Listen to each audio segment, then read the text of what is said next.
எல்லோருக்கும் வணக்கம். இந்த வாய்ப்பை நல்கிய எங்கள் அமைச்சர் உதயகுமார் ஐயா அவர்களுக்கும், இங்கே வரவேற்புரை நிகழ்த்திய ஐயா செயலாபதி துணை அமைச்சர் அவர்களுக்கும், எங்கள் ஆர்வலர் நண்பர் அண்ணன் ஜாயிர் சார் அவர்களுக்கும், துணை அமைச்சர் அவர்களுக்கும், மற்றும் கோவிந்தசாமி சார், என்ன கோவிந்தசாமி சார் எனக்கு புக்கு அந்த அவார்டு கிடைச்சதுக்கு இது எழுதின ரெக்கமெண்டேஷன் இல்லை, அது அந்த வாழ்த்துறை அணிந்துரை கொடுத்து அதை ஒரு தமிழ் செம்பல் கையால் வாங்கினது அது ஒரு பெரிய சந்தோஷமான செய்தி. மற்றும் நந்தவனம் சார் அவர்களுக்கும் ஐயா அவர்களுக்கும் எனது நன்றியை தெரிவித்து என் உரையை துவக்குகின்றேன். இது கனவு பற்றி யாரும் அறிந்திராதவர்கள் இருக்க முடியாது. பொதுவாக மனித குலம், விலங்குகள் தோன்றியதில் இருந்து தூங்குகிற ஒவ்வொரு பிராணிக்கும் மனிதருக்கும் கனவுகள் ஏற்படும். ஏன்னா இந்த கனவினுடைய அடிப்படையே தூக்கம்தான். அதாவது மனிதனை பொறுத்த வரைக்கும் இது எல்லாத்தையும் இயக்கக்கூடிய ஒரு தலைமை இடமாக மூளை இருக்கிறது. இஸ் தி கண்ட்ரோலிங் ஹெட் அப்படின்னு சொல்லுவாங்க. அதுதான் தலைன்னு சொல்லி அது வந்துச்சு. இதுல உறக்கம்ங்கிறது அத்தியாவசியமான ஒண்ணு. இந்த பல்வேறு தூக்கம் சொல்லுவாங்க, உறக்கம் சொல்லுவாங்க, துயில்னு சொல்லுவாங்க, நிறைய வார்த்தைகள் தமிழ்ல இருக்கு. ஸோ அந்த உறக்கம் ஏற்பட்டாலும் ஓயாது உழைத்து கொண்டிருக்கிறது மூளை. என்னன்னா மூளையினுடைய தன்மை என்னன்னா, நம்மளுடைய ஐம்புலன்கள், அதாவது ஐம்புலன்கள் தெரியும், அது இல்லாம ஆறாவது புலன் நம்மளை பேலன்ஸ் பண்ணி நடக்கக்கூடியது, ஏழாவது புலன் நம்ம ஸ்டெப்பு எடுத்து வச்சுக்கிறது, கொள்றது, இந்த டைரக்ஷன்ல போகணும் அப்படிங்கிறத செய்யறது. இந்த அவ்வளவுடைய உணர்வுகளை பெற்று அதனுடைய ஞாபகங்களை மூளையில் அந்தந்த பகுதியில் சேமித்து வைக்கின்றது. தேவைப்படும் போது இட் வில் ரிட்ரைவ், அதை வெளிப்படுத்துது, அதற்கு பதில் சொல்லுது, அதுக்கு தகுந்த மாதிரி இயங்குது. இதுதான் அந்த மூளையினுடைய தன்மை. இந்த லெவல்ல தூக்கங்கிற செயல் வரும் பொழுது பை டிஃபால்ட் இந்த நம்மளுடைய சிந்தனைகள், அன்றாட நடந்த நிகழ்வுகள், பழைய கால நினைவுகள், இதெல்லாம் ஒரு மேலோட்டமாக கனவுகளாக வெளிப்படும். இதுதான் அந்த கனவினுடைய அடிப்படை. இந்த வகையில கனவுகள்ல நிறைய வகை இருக்கு, அதை சொல்றேன். அதோட முதல்ல நம்ம இந்த தூக்கத்தை பத்தி தெரிஞ்சுக்கணும். தூக்கம் ஜென்ரலா 2 வகையா பிரிக்கிறாங்க. சொல்லுங்க. அருமையான உரை நிகழ்த்தி கொண்டிருக்கக்கூடிய மருத்துவர் அனைவர்களுக்கு நினைவு பிரச்சனையை வழங்குவார். நினைவு பிரச்சனையை வழங்குவார். ஐயா வாங்க, இங்கிட்ட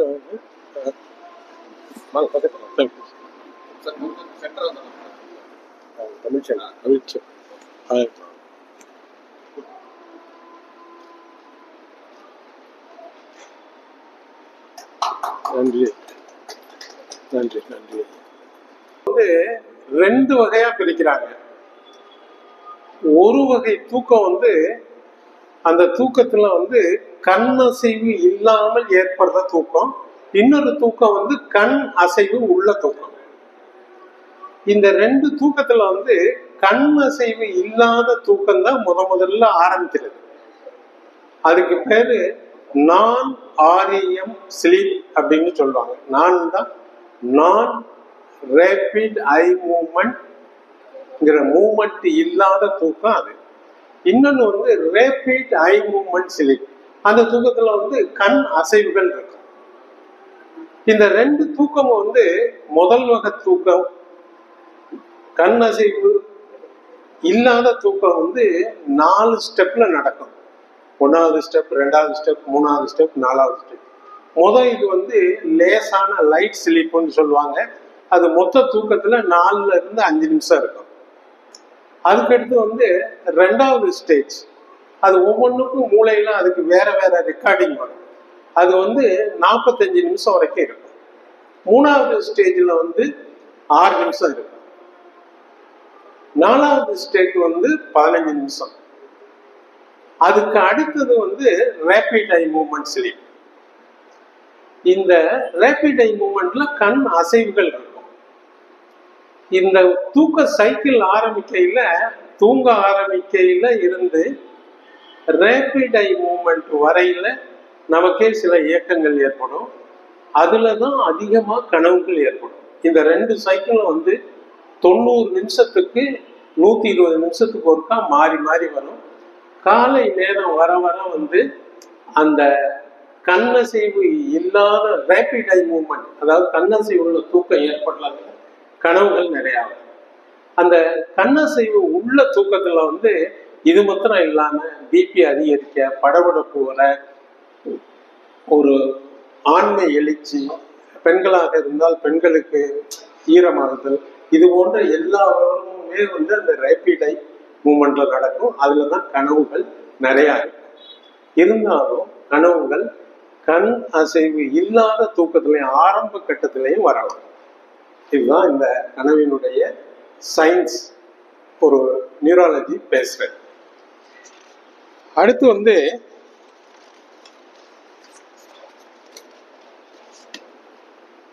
இந்த கனவுகளை பொறுத்த வரைக்கும் நம்ம பண்டை கால தமிழ் கலாச்சாரம் நாகரிகத்துல பின்னப்பட்ட ஒன்று. ஆரம்ப காலத்துல இருந்து கனவுகளை பத்தி சொல்லாத, சுட்டி காட்டாத நூல்களே இல்லைன்னு நம்ம சொல்ல முடியும். பொதுவா கனவுகள் வந்து அது இதிகாசங்களாக இருந்தாலும் சரி, காப்பியங்களாக இருந்தாலும் சரி, பிற நூல்களாக இருந்தாலும் சரி, ஒவ்வொன்றுலையும் அந்த கனவுகளை பத்தி குறிப்பிட்டிருக்காங்க. குறிப்பா வந்து இதிகாசங்கள் எடுத்துக்கிட்டா ராமாயணம், மகாபாரதம். மகாபாரதத்துல வந்து துரியோதனனுடைய கனவு பத்தி குறிப்பிடுறாங்க. அது அவனுக்கு உள்ள வரக்கூடிய சோதனையை அவனுக்கு காட்டுச்சு. அடுத்து வந்து அர்ஜுனனுடைய கனவு, அவனுக்கு வந்து கிருஷ்ண பரமாத்மா எப்படி சண்டை போடுறது, இதை எப்படி ஃபேஸ் பண்றது அப்படிங்கிறத வந்து கனவுல காட்டினார். அதே மாதிரி வந்து அர்ஜுனன் இன்னொரு கனவும் பார்க்கிறான். துரோணாச்சாரியாருக்கு துன்பம் வர போகுதுன்னு அதை நினைச்சும் அவன் கவலைப்படுறான்.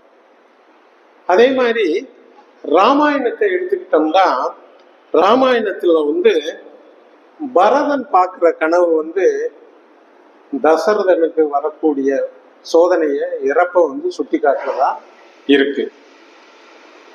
அதே மாதிரி திரிசடை தன்னுடைய நாடு இலங்கை அழிய போவத குறிப்பிடக்கூடிய கனவா அவங்க பார்த்தாங்க. அதே மாதிரி தமிழ் இலக்கியங்கள்ல வந்து இதிகாசங்களை தவிர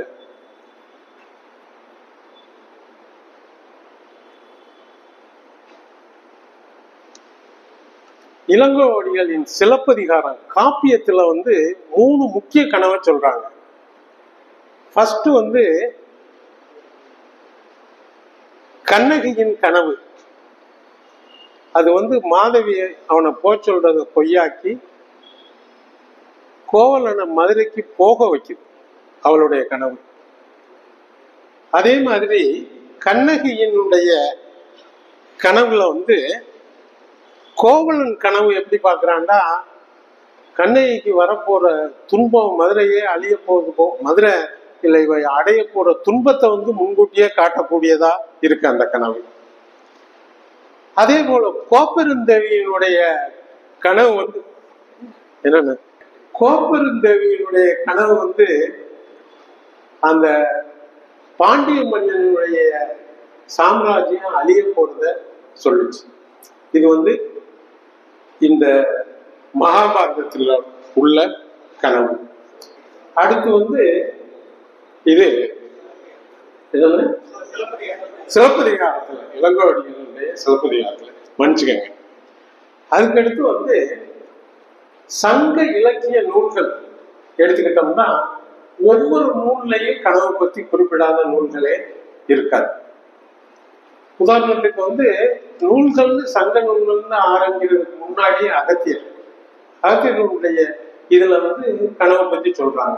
2-3 கனவு, நிறைய கனவு சொல்றாங்க. அதுல முக்கியமான கனவு சிவகல் சக்தி திருமணத்தை வந்து தெற்குல இருந்து பாக்குற வாய்ப்பு, கனவுல பாக்குற வாய்ப்பு வந்து அந்த அகத்தியருக்கு கிடைச்சு. அது மாதிரி நம் பழமை நூலான தொல்காப்பியத்துல வந்து 40க்கும் மேற்பட்ட இடத்துல வந்து கனவு சுட்டி காட்டப்பட்டது. இந்த கனவினுடைய முக்கியத்துவம் அத்தோடு வந்து பண்டைய இலக்கியங்கள் குறுந்தொகை, நற்றிணை, ஐங்குறுநூறு, பரிபாடல், அகநானூறு, புறநானூறு, பதிற்றுப்பத்து, கலித்தொகை, பொருணல் ஆற்றுப்படை, இது எல்லாத்துலயுமே கனவுகளை பற்றிய 3, 4, 5, 8, 10 பாடல்கள் இருந்த வண்ணமே இருக்கு. அதனால சங்ககால மக்களும் சரி, சங்ககால இலக்கியங்களை நூலை எழுதியவங்களும் சரி இந்த கனவினுடைய முக்கியத்துவத்தை அறிந்திருக்கின்றார்கள் என்பதே இந்த நம் தமிழ் பண்பாட்டின் நோக்கமாக இருக்கிறது. அந்த வகையில வந்து 18 காலத்துல இருக்க திருக்குறள் ஒரு உலக பொதுமறைன்னு சொல்லக்கூடிய அந்த நூல். அந்த நூல்ல வந்து திருவள்ளுவர் வந்து கனவு பற்றி சொல்லியிருக்காரு. அது பற்றி தான் இந்த டாபிக் அண்ணன் சொன்னாரு. அதனுடைய முக்கியத்துவம் என்ன அப்படிங்கிறத தான் இப்ப விளக்க போறேன். பொதுவா வந்து நமது மூளை வந்து நம் நினைவான அனுபவங்களின் மூலம் நிகழ்வுகளை தானாகவே உருவாக்கி நம்மால் காண முடியும் என்பதை கனவுகள் காட்டுகின்றன. நடக்கிற நிகழ்ச்சியை மூளை சிந்தசிஸ் பண்ணி இரவு நேரத்துல மற்ற ஆக்டிவிட்டிஸ்லாம் குறையும் போது அந்த மூளை அசை போட்டு பார்க்கக்கூடிய ஒரு செயல் தான் கனவு, ட்ரீம்ஸ். தூக்கத்துல வந்து நினைவான அனுபவங்கள் அடிப்படையில வந்து மூளை செயல்பாடுகளுடன் எவ்வாறு அவை தொடர்புடையது என்பது பற்றியும், கனவு காண்பவர் எந்த சூழ்நிலையில் இருந்து பெரும்பாலும் தூக்கத்தில் விடுபட்டு இருப்பது பற்றியும், மேலும் கனவு காண்பது மன கற்பனையுடன் கருத்துக்களுடன் மிகவும் தொடர்புடையதா என்பது பற்றியும் வள்ளுவர் கனவு பற்றி மூளை நரம்பியல் அடிப்படை உண்மைகள் அறியப்படாத அன்றே கூறியிருப்பது ஒரு வியப்பான ஒன்றாகும். எந்த சயின்டிபிக் நாலேஜும் இல்லாம வள்ளுவர் வந்து ஒரு 8 வார்த்தைகளை வந்து வால்யூம் ஆஃப் புக்கு எழுதுற ஒரு கனவு பற்றி எழுதுற உண்மைகளை அவர் தெரிவிச்சிருக்காரு. அதுதான் இந்த பேச்சினுடைய முக்கிய, என்னுடைய ஆய்வினுடைய முக்கிய மையப்புள்ளி.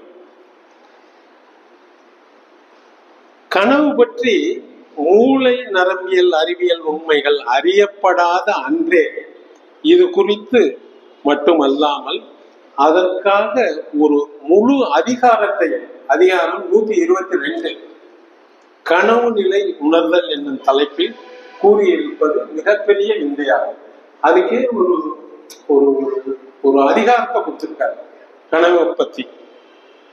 மேலும் இவற்றை தவிர பொருள்பால் அதுலயும் கனவு பற்றி சுட்டி காண்கிறார் என்று குறள்ல. தீநட்புங்கிற அதிகாரத்துல 819 பாடல். அதே மாதிரி இரவுன்னா நைட் இல்ல, இறைத்தல், அதாவது கெஞ்சி கேட்கறது, யாசகம் கேட்பது. அதுல வந்து 1054 என்ன அதிகாரத்திலையும் கனவை பற்றி கூறியிருக்காங்க. அதனால இது எவ்வளவு கனவு முக்கியங்கிறதுனால இந்த சப்ஜெக்டை எடுத்தோம்.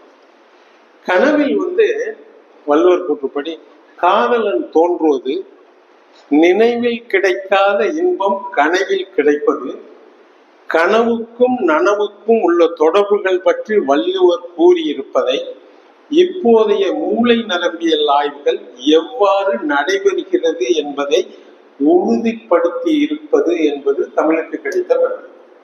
அதை அவ்வளவு சயின்டிபிக்கா சொல்லியிருக்காங்க. மூளை இயக்கத்தின் ஒருவித அதிர்வுகள் காரணமாக மூளையில் பதிந்துள்ள நினைவு குறிப்புகள் ஒன்றோடு ஒன்று தொடர்படுத்தும் செயல்பாட்டின் விளைவாக கனவுகள் ஏற்படுகின்றன. அது முதவே சொல்லிட்டோம். பெரும்பாலும் தூக்கத்தில் அதிக கண் அசைவுகள் உள்ள உறக்கத்தில் ரேபிட் ஐ மூவ்மெண்ட், மூளையில் லிம்பிக் பகுதி, ஃப்ராண்டல் பகுதி எந்தவித பாதிப்பும் இல்லாத போது நமக்கு தெளிவான வினோதமான கனவுகள் ஏற்படக்கூடியவைகளாக இருக்கின்றன. இதற்கு காரணம் நம்மளுடைய எமோஷன் தான் மெய்யாக்கமா உணர்ச்சி வசப்படக்கூடிய தன்மை. இந்த உணர்ச்சி வசப்படக்கூடிய தன்மையை கட்டுப்படுத்தும் மூளை மையமான மூளையின் லிம்பிக் பகுதி கண் அசைவு அதிகம் கொண்ட தூக்கத்தில் அதிகமாக இயங்குவதே காரணமாக அமைகின்றது. இதனால் உணர்ச்சி மிகு கனவுகள், கிளர்ச்சி மிகு கனவுகள் உண்டாகின்றன.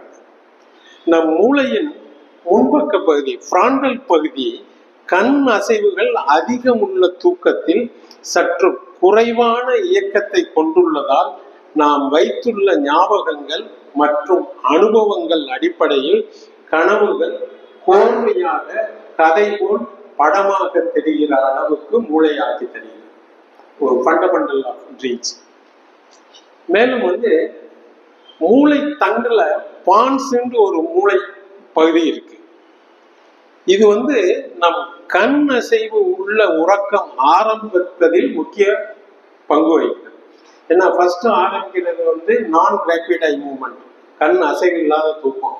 அதுல இருந்து மாறுறதுக்கு வந்து ரேபிட் ஐ மூவ்மெண்ட் வர்றதுக்கு அந்த பான்ஸ் பகுதி காரணமா இருக்கு. நம் மூளையின் பார்வையை உணரும் மூளை பகுதியில் இந்த கனவு டயத்துல வந்து அதிகரிப்பான இயக்கம் ஏற்படுவதால் காட்சி பிம்பங்கள் ஏற்படுகின்றன. இது வந்து பிரெயின் கனெக்ஷனோட சேர்ந்து மூளை, கண் நரம்பு, மூளை பகுதி, மூளையில் உள்ள விஷுவல் கார்டெக்ஸ், பார்வையை கண்ட்ரோல் பண்ணக்கூடிய பகுதி, இந்த இதெல்லாம். ஸோ இது ஒரு சர்க்கியூட் மாதிரி ஏற்படுறதற்கு அது மூல காரணமா இருக்கு. இதோட வந்து இந்த ரேபிட் ஐ மூவ்மெண்ட்டை தவிர தூக்கத்தின் இன்னொரு நிலையை என்ன சொன்னோம், கண் அசைவு அற்ற தூக்கம், நான் ரேபிட் ஐ மூவ்மெண்ட். அதுலயும் கனவுகள் ஏற்படலாங்கிறத வந்து தற்போதைய ஆய்வுகள் கூறுகின்றன. அதே மாதிரி வந்து இப்ப ரீசெண்டா விலங்குகளும் கனவு காண்கின்றத கண்டுபிடிச்சது அந்த காலத்திலே நம்ம தமிழன் சொல்லிட்டாங்க. அதற்கான எவிடன்ஸ் எல்லாம் இருக்கு. இத்தகைய கனவு பற்றிய மூளை நரம்பியல் அறிவியல் அடிப்படை உண்மைகளை வள்ளுவர் வந்து 12 திருக்குறளில் இயம்பியிருக்கின்றார் என்பது மூளை நரம்பியல் அறிவியல் மருத்துவ கண்டுபிடிப்புகளுக்கு வள்ளுவனே மூல காரணம் என்பதை அவன் கூற்று நிரூபிக்கிறது. 12 குறள்ல இவ்வளவு பேசுறது கனவுண்டா எவ்வளவோ பேர் நரம்பு டாக்டர் படிப்பான், மனநோய் டாக்டர் படிப்பான், எல்லாரும் படிக்கிற புக்கு எவ்வளவோ ஆதரிச்சு எழுதியிருக்காங்க. காமத்துப்பாலில் கனவு நிலை யுரைத்தல் அதிகாரத்தில் கனவில் காதலர்கள் தோன்றுவது, நனவில் கிடைக்காத இன்பத்தை கனவில் தருவது, கனவுக்கும் நனவுக்கும் உள்ள தொடர்புகள், நனவில் கிடைக்காத நேரில் கிடைக்காததை கனவில் பெறுதல், கனவு நனவு போல இனிமை தருதல் போன்ற மூளை நரம்பியல் அறிவியல் அடிப்படையோடு கூடிய உண்மைகளை திருக்குறள் கூறுகின்றது. குறள் வந்து 1211. காதலர் தூதோடு வந்த கணவனுக்கு யாது செய்வேன்கொள் விருந்து அப்படிங்கிறது அந்த குறள் அமைப்பு.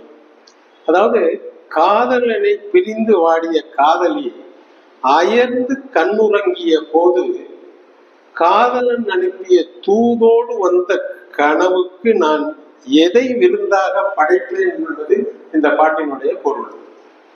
இந்த குறளில் வாடிய காதலியின் அயர்ந்த உறக்கம் அவளின் கண் அசைவு உள்ள தூக்கத்தை குறிக்கிறது. தூக்கத்துல இது அயர்ந்த தூக்கம், முழு ஆழ்ந்த தூக்கம் இல்லை. அந்த அயர்ந்த தூக்கத்துல கனவு ரேபிட் ஐ மூவ்மெண்ட்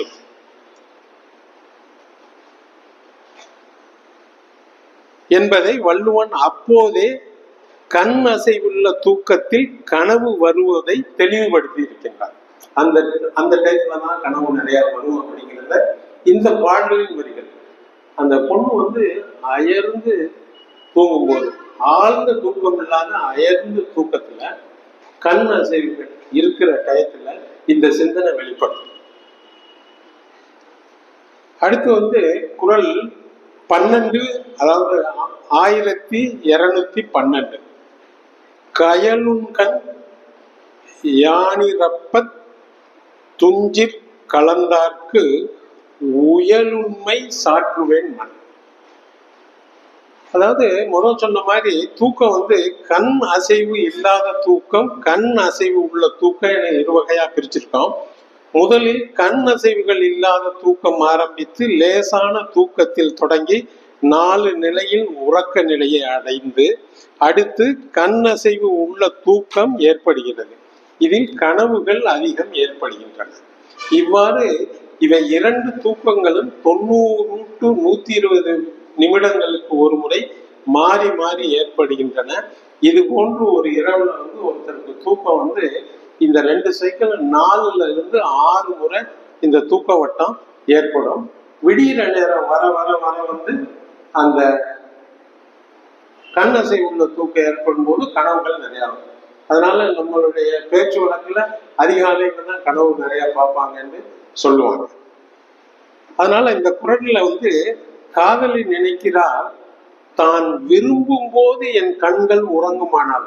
அப்போ நம்ம நினைச்சையில கண்கள் உறங்கும்டா, அப்போ அந்த கண் அசைவு நான் ரேபிட் ஐ மூவ்மெண்ட் ஆரம்பிக்கிறத அதை சுட்டி காட்டு. ஸோ இந்த குறள்ல நான் ரேபிட் ஐ மூவ்மெண்ட் இருக்கிற டயத்துலையும் கனவு வருங்கிறத சொல்லியிருக்காங்க. அப்போது என் கனவில் வரும் காதலருக்கு நான் தப்பி பிழைத்திருப்பதை சொல்வேன் என்பதாக இந்த குறள் அமைகிறது. இக்குறளில் தான் வேண்டும் போது தூங்குமானால் என வள்ளுவர் கூறியிருப்பது தூங்க ஆரம்பிக்கும் போது முதல் நிலையாக உள்ள கண் அசைவற்ற தூக்க நிலையை குறிக்கிறது. கண் அசைவற்ற தூக்க நிலையிலும் கனவுகள் வரும் என்பதை தற்போதைய மூளை நரம்பியல் ஆய்வுகள் கண்டுபிடித்திருப்பதை வள்ளுவன் அன்றே கோடிட்டிருக்க. ரேபிட் ஐ மூவ்மெண்ட்ல தான் வரும்ங்கிறத கன்ஃபார்ம் பண்ணாங்க. இப்ப நான் ரேபிட்லயும் கனவு வரும்னு சொல்றாங்க. அதை அன்னைக்கே சொல்லிட்டார் வள்ளுவருக்கு தான் இந்த குறளினுடைய இது. எப்போதும் கண் அசைவற்ற தூக்கத்தில் தங்களின் கடந்த கால எண்ணங்கள், நினைவுகள் தொடர்பான கனவுகள் சுருக்கமானதாக தொடர்ச்சி இல்லாமல் மீண்டும் நினைவு கூறத்தக்க வகையில் உணரப்படும். இவன் சொல்ற மாதிரி இப்ப நான் அவனை பார்த்துட்டு என்ன சொல்லுவேன் அப்படிங்கிற மாதிரி. அது இதை வெள்ளை கனவும்பாங்க. வெள்ளை கனவுன்னா ஒயிட் ட்ரீம்ஸ். சொன்னதை அந்த பார்த்ததை திரும்ப நம்ம அதை சொல்லக்கூடிய அந்த நினைவுல உள்ளது.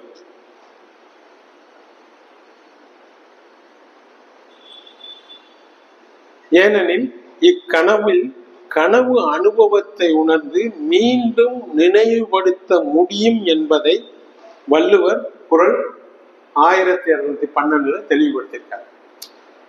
ஸோ ரேபிட் ஐ மூவ்மெண்ட்ல வர்றத திரும்ப சொல்ல முடியாது அந்த கனவை. நான் ரேபிட் ஐ மூவ்மெண்ட்ல இருக்கிறத கனவை நினைவு சொல்ல முடியும் அப்படின்னு சொல்றாரு. We can recall the dreams இந்த டைப்பு. இது ரெண்டுக்குமே உதாரணம் இந்த 2 குறள்ல அவர் சொல்லியிருக்காரு. அடுத்த குறள் வந்து 1813. நனவினால் நல்காதவரை கனவினால் காண்டலின் உண்டே உயிர். இது ஒரு குறள்.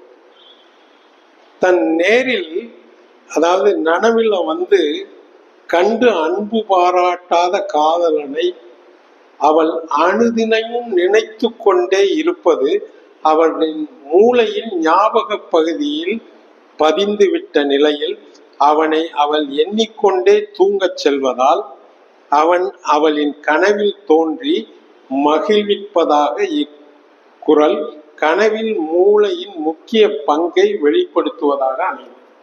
என்னன்னா, கனவுல வந்து நம்ம மூளையில உள்ள ஞாபகம் அவனை காதல்னு நினைச்சுக்கிட்டே அடித்தளத்தில் அமைஞ்சதுனால எதை எடுத்தாலும் அவனை பத்தியே வர்ற மாதிரி ஒரு சிந்தனை.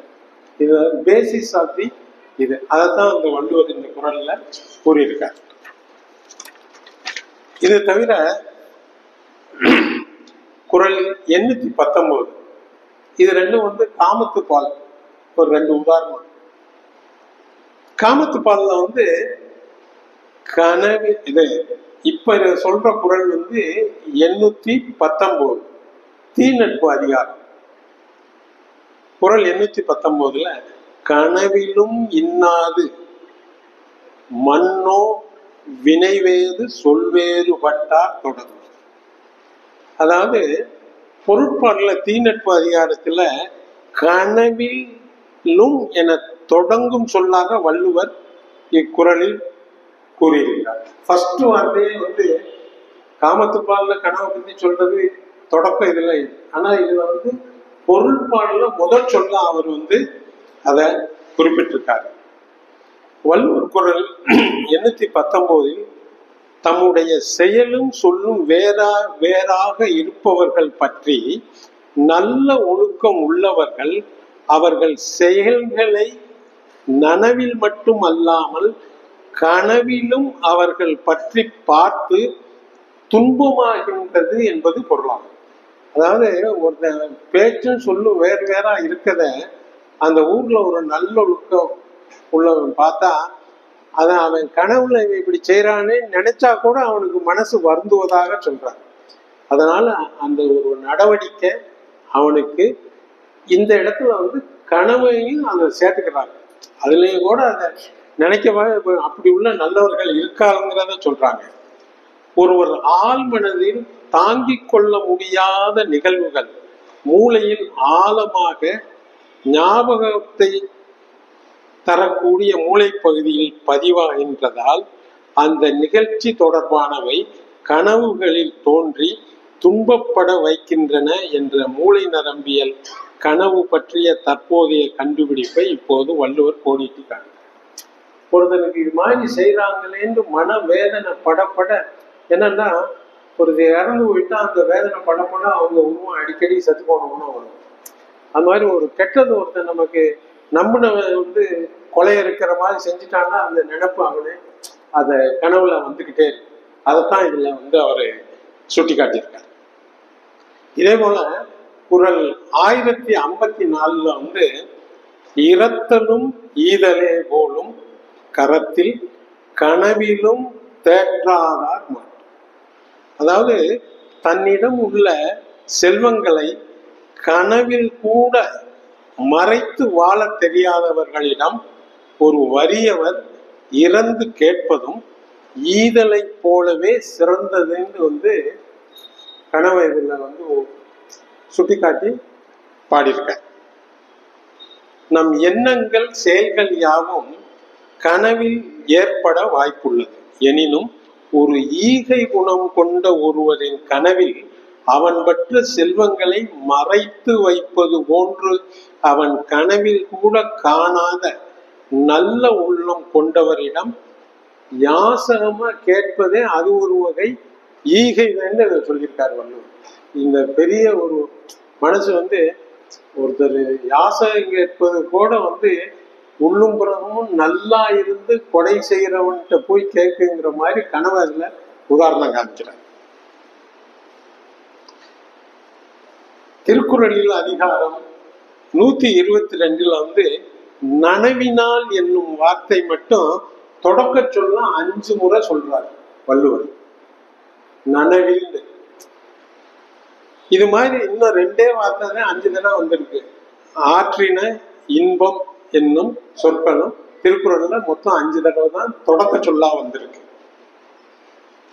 இது போன்று கனவினுக்கு குறள் 1211, கனவினார் 1213, கனவினால் 1214, கனவுந்தான் 1215, கனவினார் 1216, கனவினான் 1217, கனவினார் 1219, கனவினார் 1220 என கனவுக்கு அதிகாரம் தந்ததுடன் கனவு பற்றிய கருத்துணர்வுக்கு 10 குறள்களும் தந்ததுடன் கனவு தொடர்பான வார்த்தைகளை 8 இடங்களில் கனவுரைத்தல் அதிகாரத்திலையும் பொருட்பாலில் கனவினும் குறள் 219 என கனவு பற்றி தொடக்க சொல்லாகவும் தீநட்பு அதிகாரத்திலும் இரவு அதிகாரத்தில் 1054 கனவினும் என இருமுறை வள்ளுவர் பயன்படுத்தி இருப்பது கனவு பற்றி சங்ககால இலக்கிய நூல்கள் எவ்வாறு முக்கியத்துவம் கொடுத்துள்ளதை நாம் வள்ளுவன் வழியாக மூளை நரம்பியல் அறிவியல் அடிப்படை உண்மைகளை உணர முடிகிறது. இதுதான் இந்த ஆய்வினுடைய ஒரு இது சாராம்சம். வள்ளுவர் வந்து எல்லாத்தையும் சொல்லியிருக்காரு. இதுல வந்து இவ்வளவு ஒரு சிறப்பா வந்து இந்த கனவுக்கு முக்கியத்துவம் கொடுத்ததை பேசுறதுக்கு தான் வாய்ப்பு கொடுத்தாங்க. அதோட சந்தோஷம். அதோட நம்மளுடைய இம்பார்ட்டன்ஸையும் நம்ம விட்டுற முடியாது. அதாவது ஆஸ் அ நியூராலஜிஸ்ட், நான் நரம்பு டாக்டருங்கிற முறையில வந்து கனவு வந்து மெடிக்கல் ஆஸ்பெக்ட்ல என்ன, எப்படி, எதனால நரம்பியல் நோய்கள்ல வருதுங்கிறதையும் பற்றிய அடிப்படை உண்மைகளையும் நம்ம தெளிவுபடுத்துறது எனக்கு கடமையா இருக்கு. இப்போ வந்து இது பார்ட் 2 சார், மன்னிச்சுக்கோங்க, டைம் இருக்குல்ல, சந்தேகத்துக்கு அப்புறம் வச்சுக்கிறோம். அதாவது நரம்பியலை பொறுத்த வரைக்கும் பல நோய்கள் இருக்கு. இதுல வந்து ஒரு சில குறிப்பிட்ட நோய்கள் வந்து கனவு தொடர்பாக தொந்தரவு செய்யக்கூடிய கனவுகளை உண்டாக்கக்கூடிய நோய்களாக இருக்கின்றன. இதுல வந்து இந்த கண்ணசைவு தூக்கத்துல வந்து சில பிஹேவியரல் ப்ராப்ளம் இருக்கும். என்னன்னா, இந்த கண்ணசைவு இல்லாத தூக்கத்துல சொன்ன மாதிரி தூக்கத்துல நடக்கிறது, தூக்கத்துல பேசுறது, தூக்கத்துல சிரிக்கிறது, தூக்கத்துல பக்கத்துல உட்கார்ந்துருக்கவங்களை அடிக்கிறது, இது போன்ற தொந்தரவுகள். கொலை செய்யறது கூட படங்கள்ல நம்ம பார்த்துருக்கோம். இதெல்லாம் வந்து அந்த ரேபிட் ஐ மூமெண்ட்ல வர்ற நரம்பியல் நோய்கள். அதோட வந்து இந்த நோய்கள்னால அவங்களுக்கும் பாதிப்பு இருக்கு, மற்றவங்களுக்கும் பாதிப்பு இருக்கு.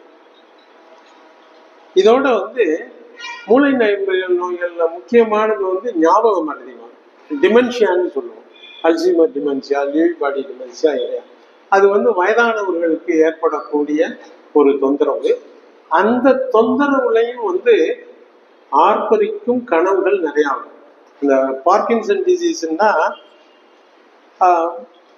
வயதானவங்களுக்கு கூணு விழுந்து நடக்கிற மாதிரி, தள்ளுனா பின்னாடி இப்படி முன்னாடி ஓடுறது, இது மாதிரி கையில லேசான நடுக்கம், இது மாதிரி உடம்பே ஸ்டிஃபா ஸ்லோ வாக்கிங் இருக்கும்.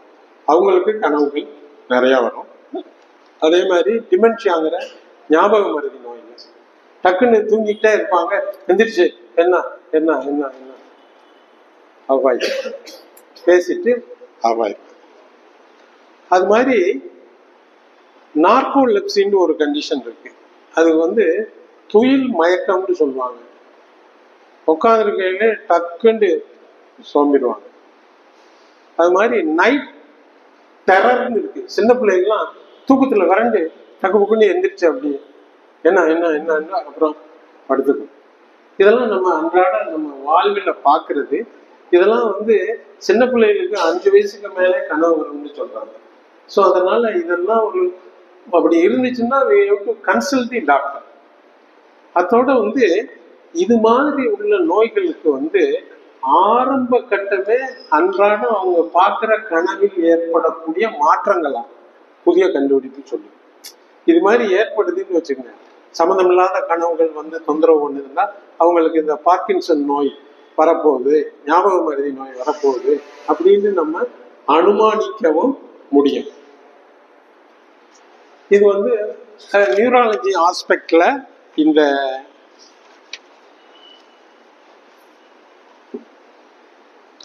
பாதிப்புகளை நம்ம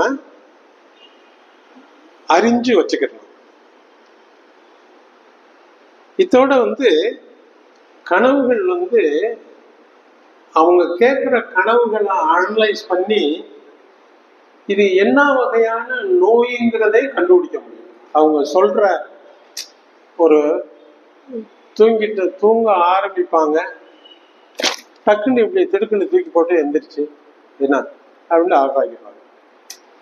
அதுக்கு பேர் ஹிப்னோகோக்கிக் மயக்லோனஸ்.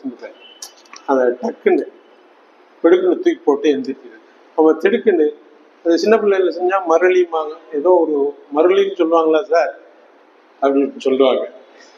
ஸோ அது மாதிரி அன்றாட வாழ்க்கையில தூக்கத்துல வந்து கனவுகளை வைத்து நோய்களையும் கண்டறிய முடியும், கனவுகளை வைத்து என்ன நோய் வரப்போகின்றது என்பதையும் அனுமானிக்க முடியுங்கிறத நரம்பியல் ரீதியா நம்ம கன்சல்ட் பண்ணி தெரிஞ்சுக்கணும். இதுல வந்து கனவுகள் நோய்கள்னால மட்டுமல்ல,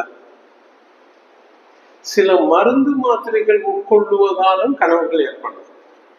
பொதுவா வந்து இரத்த அழுத்தத்துக்கு உட்கொள்ற மாத்திரைகள் அதிகமா மெட்டோப்ரோலால்னு ஒரு மாத்திரை சாப்பிடுவோம், பீட்டா பிளாக்கர் மாத்திரை சாப்பிடுவோம், லிஸ்னோபிரில்னு ஒரு மாத்திரை. இந்த இரத்த அழுத்தத்துக்கு சாப்பிட்றதுனால கெட்ட கனவுகள், கொடுங்கனவுகள், நைட் மார்க், அது கெட்ட கெட்ட கனவா வருதும்பாங்க. அதை நம்ம அனுமானிச்சுக்கணும். அது மாதிரி ஆன்டி டிப்ரெஷன், மனச்சோர்வுக்காக கொடுக்குற மருந்துகள், சில மருந்துகளும் வந்து கனவுகளை ஏற்படுத்தும். ஸோ அதனால வந்து மன அழுத்தத்தினால அவங்க இதே மாதிரி கனவு தெரியுதுன்னு சொல்றாங்கிறத விட we have to consult and get the proper treatment. இது மாத்திரம் இல்லாம சர்க்கரை நோயாளிகளுக்கு கொடுக்கக்கூடிய சில மருந்துகள், சர்க்கரை நோயாளிகள் வந்து இப்ப அந்த ஒசானிக்ன்ற ஒரு மாத்திரை இருக்கு, சிட்டாக்கள், அந்த மாத்திரைகள் கொடுக்குறவங்களுக்கு கனவுகள் நிறைய வரும். அந்த மாத்திரை வந்து வெயிட்டையும் குறைக்கிறதுக்காக கொடுக்குறாங்க. ஸோ அதனால சர்க்கரை நோயாளிகளுக்கு புதுசா கனவுகள் ஏற்பட்டுச்சுன்னா, அன்றாட பார்க்கறத விட புதுசா ஏற்பட்டுச்சுன்னா அது எதனால வருதுங்கிறத நம்ம கன்சல்ட் பண்ணிக்கணும். இது இல்லாம வந்து மது பழக்கம் உள்ளவங்க நிறைய கனவுனால டக்குன்னு விரண்டு ஆக்ரோஷமான கனவுகள் வந்து மதுக்கு அடிமையானவர்கள், போதை மருந்துக்கு அடிமையானவங்க, இவங்களுக்கெல்லாம் ஏற்படக்கூடிய வாய்ப்புகள் இருக்கு. இதே மாதிரி மருந்துகள் எதனால இந்த கனவுகளை ஏற்படுத்துதுன்னா, அது வந்து மூளைக்கும் இரத்தத்துக்கும் உள்ள சுவரை கடந்து மூளையில் உள்ள வேதியியல் மாற்றங்களை ஏற்படும். இது அவ்வளவு சயின்ஸு நமக்கு தேவையில்லை. அதனால வந்து நாம் உட்கொள்ளும் மருந்துகள்னாலும் கனவுகள் ஏற்படும் என்பதை நம்ம தெரிஞ்சுக்கணும், நோய்கள்னால மட்டுமல்ல. ஆனா இந்த கனவுக்கு பிரத்யோக சிகிச்சைகளும் இருக்கு. கனவுனால பாதிக்கப்படுறவங்க, கனவுல வந்து நடக்கிறவங்க, கனவுல குதிக்க போறவங்க, விழுந்துடுறவங்க, பக்கத்துல படுத்திருக்கவங்கள, அது கொண்டாட்டிய பிள்ளைகளை யாரா இருந்தாலும் அடிச்சிடுறவங்க, ஆக்ரோஷப்படுறவங்க, இதை கண்ட்ரோல் பண்றதுக்கு மாத்திரைகள் இருக்கு. ஸோ அதனால உரிய சிகிச்சை அதை பெற்றுக்கிட்டோம்னா அதுல இருந்து நம்ம விடுபடணும். அதனால எந்தெந்த கனவுக்கு நம்ம வந்து ரெட்டீன் கனவை விட வித்தியாசமான கனவு ஒருத்தருக்கு உணர முடியும், அதனால வந்து அதை நம்ம அறிஞ்சு அதை சிகிச்சை பண்ணிக்கணும். இது வந்து scientific aspect, neurology aspect of dreams. அடுத்து வந்து நம்ம கலாச்சாரம் வந்து மதங்களோட பின்றி பிணைந்தது. ஸோ ஒவ்வொரு மதத்திலையும் ஒரு நம்பிக்கை இருக்கு. ஒரு நம்பிக்கை இருக்குன்னா கனவுகளோட தொடர்புடைய நம்பிக்கைகளா இருக்கு. நேற்று ஒரு பேஜ் முட்டு வலிக்காரு, அவர் தோமலைக்கு பக்கத்துல பூசாரியா இருக்காரு. வந்தேன் சார், எனக்கு ஆன்ஜியோ பண்ணிருக்கு சார், என் பொண்டாட்டி கனவுல வந்து உச்சி பிள்ளையார பார்த்தேன்னு சொல்லிச்சு, நான் உடனே குடும்பம் ஏறி போயிட்டு ஏறி வந்துட்டேன், நெஞ்சு வலி இல்லை ஒன்றும் இல்லை, முட்டு வலியோட தெரியலன்னா. என்னடா சக்தி, அவனுக்கு நடக்க முடியாது, அவன் 7 வருஷத்துக்கு முன்னாடி கோயிலுக்கு போனவன், அங்க அந்த உச்சி பிள்ளையார் என்னன்னு தெரியல சார், பொண்டாட்டி சொல்லிட்டு போயிட்டு வந்துட்டேன். அந்த ஏதோ சிரிப்புல சொல்றாங்க, பொண்டாட்டி சொன்னா குதிங்களா குதிச்சிருவான் பள்ளத்துல இருந்து. அது மாதிரி ஹார்ட் பேஷண்ட் போயிட்டு அந்த நம்பிக்கை அவனுக்கு.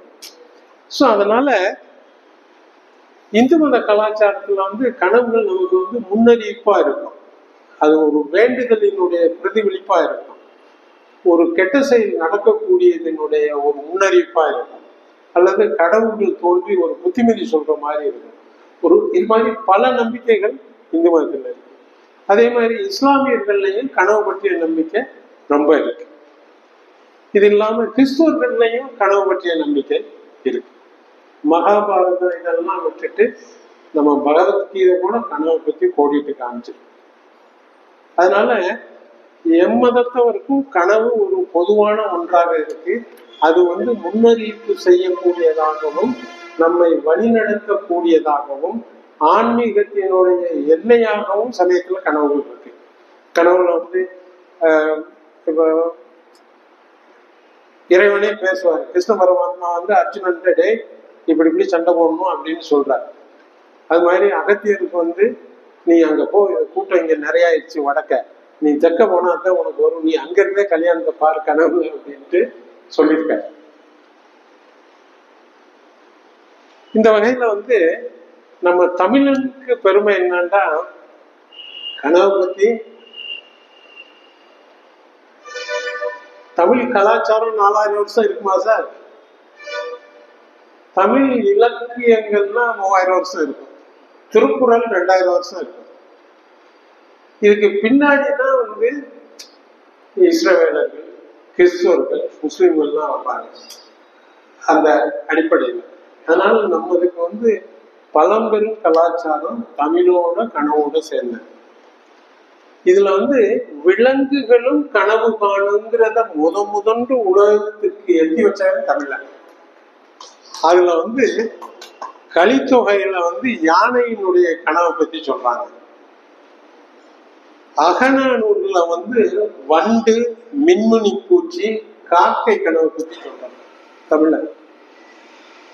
குறுந்தொகையில வந்து தூக்குநாங்குருவி கனவு பார்க்கறத பத்தி பேசியிருக்காங்க.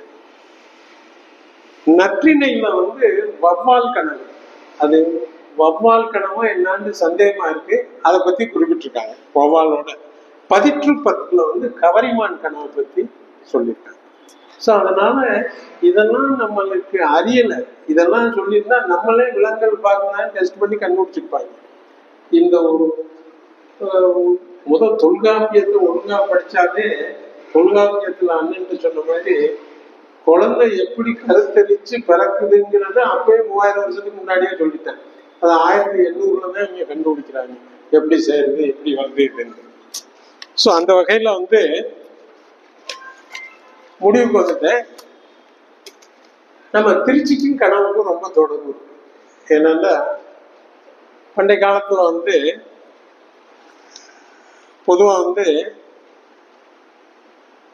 ஆண்டாள் நாச்சியார் அவங்க வந்து 2 புத்தகம் எழுதியிருக்காங்க. ஒண்ணு வந்து திருப்பாவை 30 பாடல், 2வது வந்து நாச்சியார் திருமொழி. திருப்பாவையா திருப்பாவை திருவம்பாவை. திருப்பாவை வந்து ஆண்டாள், திருவம்பாவை வந்து மாணிக்கவாசகர் சார் சொல்ற மாதிரி. அது இல்லாம வந்து நாச்சியார் திருமொழின்னு ஒரு பாட்டு. அதுல வந்து கனவு ஒயிட் கனவுன்னு சொன்னேன், REM sleep dream, NREM sleep, அது மாதிரி லூசிட் ட்ரீம்னு ஒன்று. இந்த கனவு வந்து முழுசா பார்த்ததை அப்படியே சொல்றது. இதுல வந்து நாச்சியார் திருமொழியில வந்து 3 கனவு. திருக்குறள் மாதிரி ஆண்டாள் நாச்சியார் வந்து கனவு பற்றி 10 பாடல்ல பேசுறாங்க. வாரணமாயிரம், வாரணமாயிரத்துல 10 பாடல்.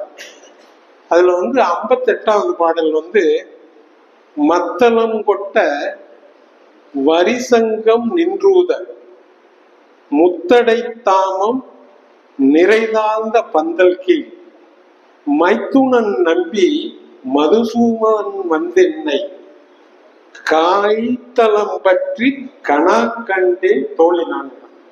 அவ பார்த்த கனவு தோழிகள்கிட்ட ஒரு வரி விடாம அப்படி சொல்றான். இதுதான் வந்து அந்த லூசிட் ட்ரீம். இவங்க வந்து நம்ம ஸ்ரீரங்கநாதர் மேல ரொம்ப பாசம் உள்ளவங்க, பக்தி கொண்டவங்க. இதோட திருச்சிக்கு 2வது கனவு இந்த ஆண்டாள் இதுல என்னன்னா, அவங்கள தத்தெடுத்து வளர்த்த பெரியாழ்வார். அந்த 12 ஆழ்வார்கள்ல ஒரே பெண்ணாழ்வார் வந்து இந்த ஆண்டாள் நாச்சியார். பெரியாழ்வார் 2 கனவு பண்றாரு. என்னன்னா, இது சூடி கொடுத்து, அதாவது மாலை இவர் செஞ்சு கொடுப்பாரு. செஞ்சு கொடுத்தத வந்து இவங்க ஆண்டாள் போட்டு அழகு பார்த்துட்டு அப்புறம்தான் அந்த மாலையை வந்து ரங்கநாதருக்கு சூட்டுவாங்க. அப்படி போடையில இவர் பெரியாழ்வார் கண்டுபிடிச்சு, ஏன் இப்படிலாம் செய்யக்கூடாதுப்பா, நீ இப்படி பண்ணக்கூடாது அப்படின்னு சொல்லிட்டு கண்டிச்சுட்டு போயிட்டோன்னு ரங்கநாதர் அவர் கனவுல வர்றாரு. பெரியாழ்வாடே ஐயா, நீ ஆண்டாள் நாச்சியார் போட்டு போடுற மாலதான் எனக்கு போடணும்னு அலர்ட் ஆயிட்டார். சரி சரிங்கய்யா அப்படின்னு சொல்லி அதை அப்புறம் தொடர்ந்தாங்க. அப்புறம் 2வது கனவு பெரியாழ்வார்ல வந்து ரங்கநாதரை தோன்றி, ஆண்டாள் இவ்வளவு என் மேல பக்தியா இருக்காங்க, இங்க என் இடத்துக்கு கூட்டிட்டு வந்துருங்க, ஸ்ரீரங்கத்துக்கு திருச்சிக்கு கூட்டிட்டு வந்தாங்க. இது 2வது. ஸோ ஆக சங்க இலக்கிய நூல்கள் கனவுக்கு முக்கியத்துவம் கொடுக்குது. சமுதாய அடிப்பு என்ற இந்துக்களா இருந்தாலும், முஸ்லிம்களா இருந்தாலும், கிறிஸ்துவர்களா இருந்தாலும் கனவுக்கு முக்கியம் கொடுக்குறாங்க. அதே மாதிரி வந்து எம்மனமும் சாராத திருவள்ளுவன் எந்த உண்மையும் அறிவியல் அடிப்படையும் மூளை அடிப்படையும் இல்லாத லெவல்ல கனவை பத்தி ஒரு 10 அதிகாரம் 12 பாடல்களை சொல்லி இந்த கனவுக்கு முக்கியத்துவத்தை விளக்கியிருக்காங்க. அந்த வகையில வந்து இந்த கனவு பற்றி பேசுறதற்கு இது வந்து சப்ஜெக்ட் எனக்கு மூளை நலன்கள் அடிப்படையில ஆய்வு பண்ணதுனால இதை பேசினேன்.